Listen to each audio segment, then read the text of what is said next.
They just said he could be king. They are never going to tell him no. This is not America. If you want to make America great again, you got to return to the rule of law. This decision today, unfortunately, is a blueprint on how to end the rule of law. The Chief Justice says, and I read this in the last hour, that this is a chilling doom scenario that the dissenters are making, wholly disproportionate to what the court actually did today. And what assurance does anyone in America have that Supreme Court would ever tell this man no? Basically, what you have here is the Supreme Court imposing its judgment that principle that we must have bold and decisive presidents is more important than the principle that Justice Sotomayor is advancing, which is we should have presidents who obey the law. Wow. It's going to take a very long time for us to digest what this actually means. I think politically, it's bad. It makes the Supreme Court look very partisan. They're supposed to be wearing these kind of black and white umpire jerseys or whatever. They look like they're wearing the MAGA hats. Well, it's deeply disheartening, and there's really nobody who could claim that our founders, the people who wrote our constitutions, wanted a president to have this kind of power. This is a real test. I'm concerned. It's a real test. If you have someone in office who has no respect for the law, no respect for Republican virtues, no respect for the Constitution, no respect for norms, and then you have a Supreme Court that says, well, you know what? We've never before had to look at whether you could commit crimes. The Supreme Court says there's some crimes you can commit. That's scary, man. I don't know if I've ever seen you this emotional. Yeah, it is. I mean, it's so scary. It's a big step forward to having an authoritarian president. And I find it a sad moment that our Supreme Court came down with this ruling. The Supreme Court is functioning, and it is basically giving a green light for criminal activity in the Oval Office under certain circumstances, which I think, given the present state of our country, is very, very scary. I mean, sad day. It's 5-alarm fire. I mean, when you read Sonia Sotomayor's dissent, and she says, the president could have SEAL Team 6 kill a political rival. You have to give me a moment. I'm all up in my feelings. I feel so bad for these people. No I don't. Burn, bitches. Burn. It's over. And I'm done with you nuts. The only thing that's bothering me is I've got to wait 4 more months to really celebrate. I bet, like myself, you are absolutely loving this display of ever-flowing liberal tears. I can't... What? Wait. Oh, we have a little bit of breaking news. Breaking news. We just learned Manhattan District Attorney Alvin Bragg is not opposed to delaying former President Trump's July 11th sentencing. This comes as President Trump attempts to set aside the verdict in this New York criminal trial on immunity grounds. But DA Bragg is not opposed to delaying that sentencing, which is scheduled for next week. And I've got some more breaking news for you. While I've been making this video, even more news dropped.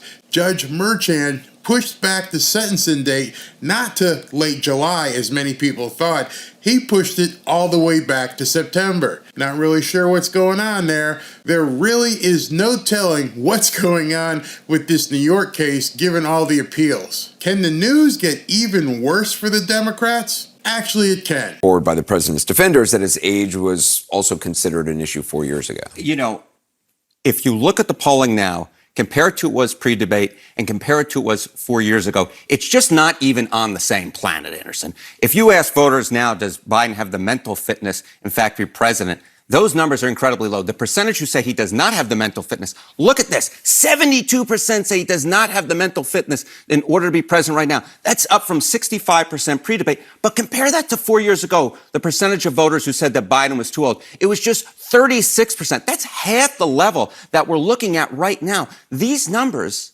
are not anywhere close to being the same.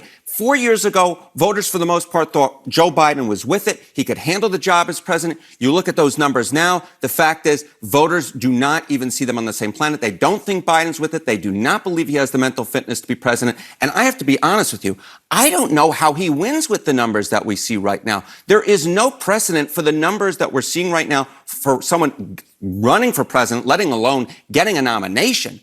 These are the types of numbers, when you combine them with some of the numbers that we're seeing post-debate that show him trailing Donald Trump, these are the types of numbers that could end a campaign if he can't turn them around. There is some comparison being made between Biden's first debate performance and Ronald Reagan's, and there were questions raised after Reagan's first debate performance. He came back with a second better one. He came back with a second better one, but the fact is, if you look at the numbers that Ronald Reagan had after that first debate, the percentage of voters who said that Ronald Reagan was too old, look at this. It was just 27%. It was 27%. Age was an issue at 27%. That was after after the first debate. That wasn't before the first debate. That was after the first debate. And I averaged 2 polls there. So it's not like we're just looking at one number back in 84. We're looking at 2 polls, average them together. There's 27% who said that Ronald Reagan was too old. Now that number for Joe Biden, who says that he doesn't have the mental fitness to be president, is well more than double. It's 72%. Ronald Reagan was able to recover in that second debate because voters were willing to give him the benefit of the doubt. The fact is, voters might have been willing to give Joe Biden the benefit of the doubt going into the first debate, but afterwards, I don't see it. All right. I'm sure there's quite a few libnuts out there that want to give Dementia Joe the benefit of a doubt. Unfortunately, there's not enough of them. People who have real lives and have IQs over 50 absolutely realize it's over. And here's the reason why. Unfortunately, Dementia is undefeated. He's not coming back. Joe has punched a one-way ticket. There's no recovery available for him. It's an incurable disease.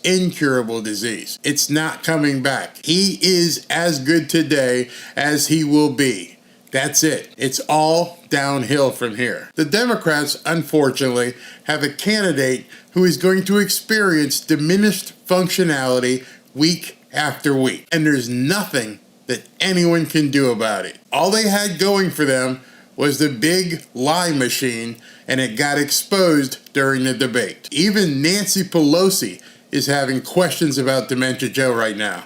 So we have all these things that he was masterful in helping to orchestrate, to write, and to pass. So he has a vision, he has knowledge, he has judgment, he has a strategic thinking, and the rest. He has a bad night.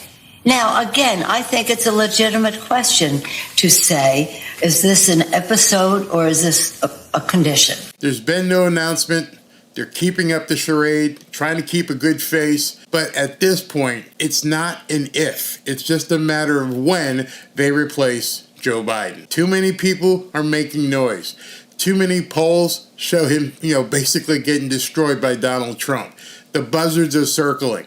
It's over. Their only hope was that Donald Trump would go to jail. They really, really put their chips in based upon the fact that lawfare would take Trump out of the race. But it didn't work, and the dream is now gone. But over at MSNBC, they're still carrying the torch. This election is no longer about the old guy that's in the White House now. Like, all the op-ed pages and the New York Times can run around and opine about, what Joe Biden should do. And, I'm not sure why this guy is all pissed off, but you're what? Oh, it's not a guy, it's Joy Reid.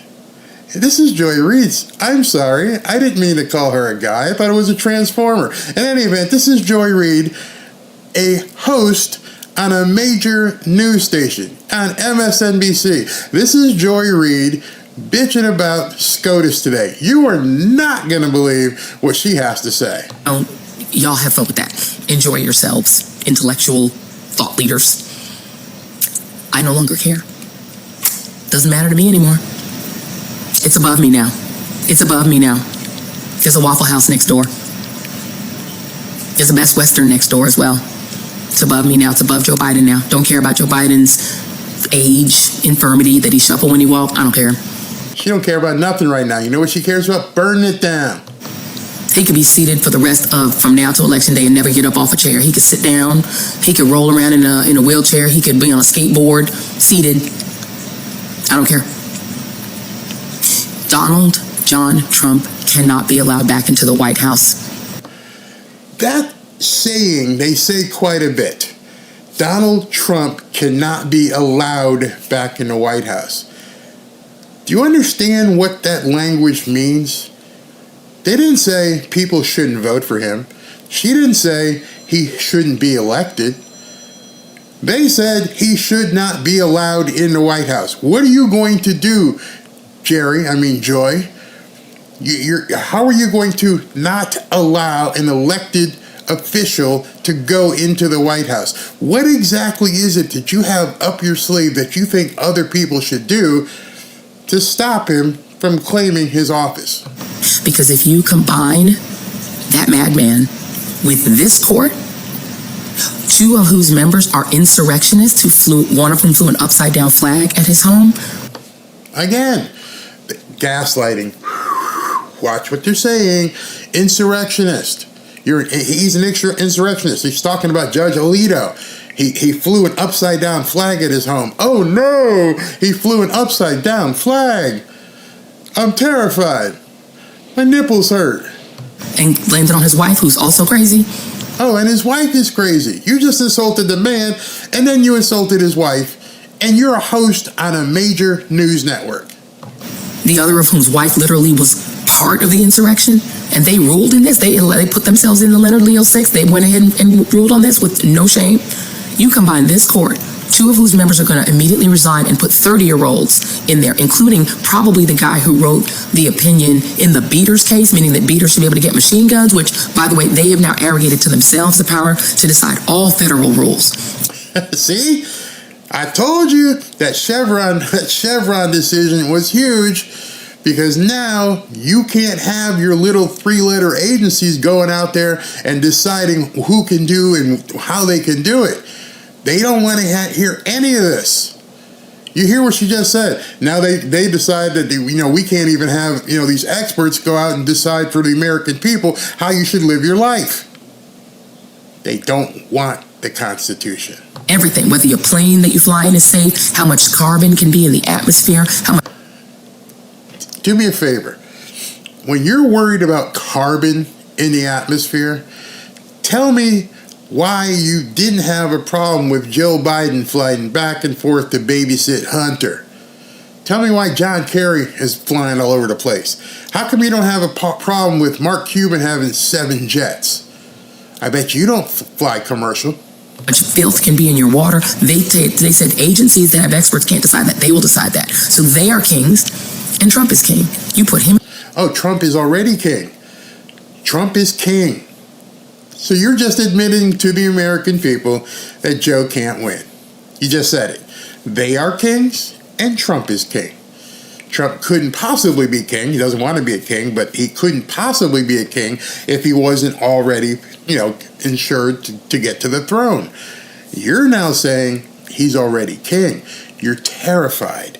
Absolutely terrified. This nutbag I'm gonna just let her continue. In the White House, combined with this court and a Republican House and Senate, we're done, y'all.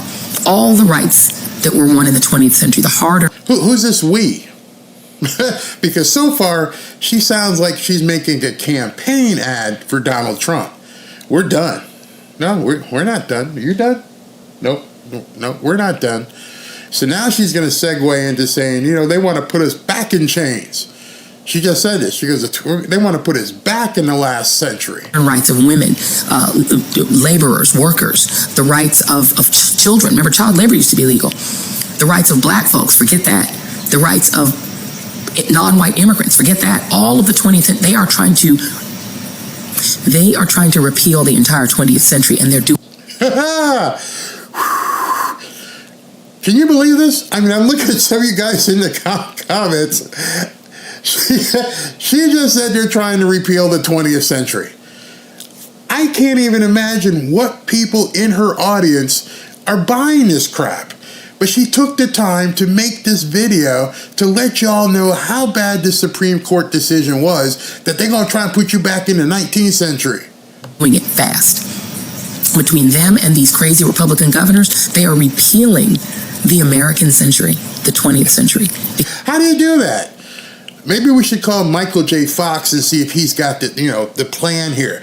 Maybe there's a hoverboard or a DeLorean that we can take back and forth in the future, because this woman is bat poop crazy. I mean, I knew she was crazy, but after this video, I said, I got to show my peeps this tonight. I got to show you guys this tonight. Because they don't like it and they want back the 19th century. The century when super rich white men, unchecked and untaxed, amassed great wealth, passed it down with no taxation to their... You mean like, I don't know, Joe Biden? You know, rich white men who ain't paying no taxes, who are passing their wealth around to their family through their 25 different LLCs with the money they're getting from all these other countries. You mean like that? Oh, because it sounds to me like you're saying it still goes on. You know, and it also is for white women, because I'm pretty sure that Nancy Pelosi is worth like $200 million. Oh, I think that Letitia James in the Bronx, but she's black, but somehow she got like 60 million. I heard Alvin Bragg is popping up at about 30 million. So it's not just the white people. It's not. If you go back a couple centuries, you know, nobody would, you know, be happy with that. But you think that's what we want to do? Descendants and pretended that they had earned it on their own, that they were just masters of the universe. They want that era back. They think that the 20th century was an abomination and they are dismantling it. They're coming for every single one of our rights. They're not done. They're not done. If you love having your freedom, having the freedom for contraception, LGBTQ rights, that's going too. If you don't... I told you this sounds like a Trump ad. If you're contraception and you're LGBTQ, it sounds like a Trump ad. Those are the rights she's worried about. She's not talking about the right for you to communicate without censorship. She's not talking to you about the right to basically go where you want and basically to buy what you want without the CB, digital currency coming in. She's not talking about that. She's talking about contraceptives and the 25-letter alphabet agency or organization that represent this much people. Think they're coming for Obergefell? If you don't think they're coming for all these rights, then you are delusional. They're coming for all of it. They're dismantling the 20th century. They are repealing the 20th century. This ain't about Joe Biden anymore, y'all. It ain't about his policies. There are a lot of them I disagree with. There's a lot of them I disagree with deeply, deeply, morally. But it's above me now. It's above him now. You cannot allow Republicans to control the White House, the House, and the Senate, and the Supreme Court, and all of these states. You're now voting for your life. You must vote. Listen to Taraji P. Henson, y'all. Project 2025. They've now just implemented it from the court.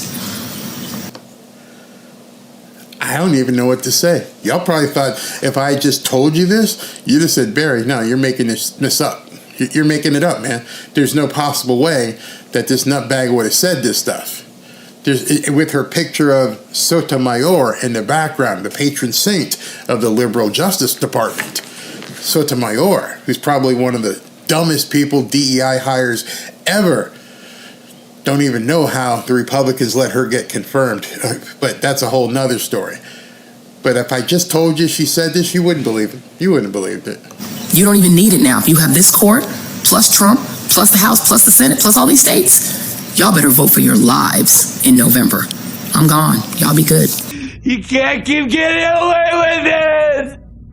They've done so much gaslighting over at MSNBC, I think they're experiencing a contact high. But Joy Reid, she can conduct her performance art however she wants to. We all know that she's nothing but a paid operative. She's just Harry Sisson with a better tan and worse hair. As soon as the Democrats name a replacement for Dementia Joe, there can be no doubt Joy Reid will be 100% behind the new candidate. No doubt. No question in my mind. Everything you're seeing right now is seriously performance art. It's an act.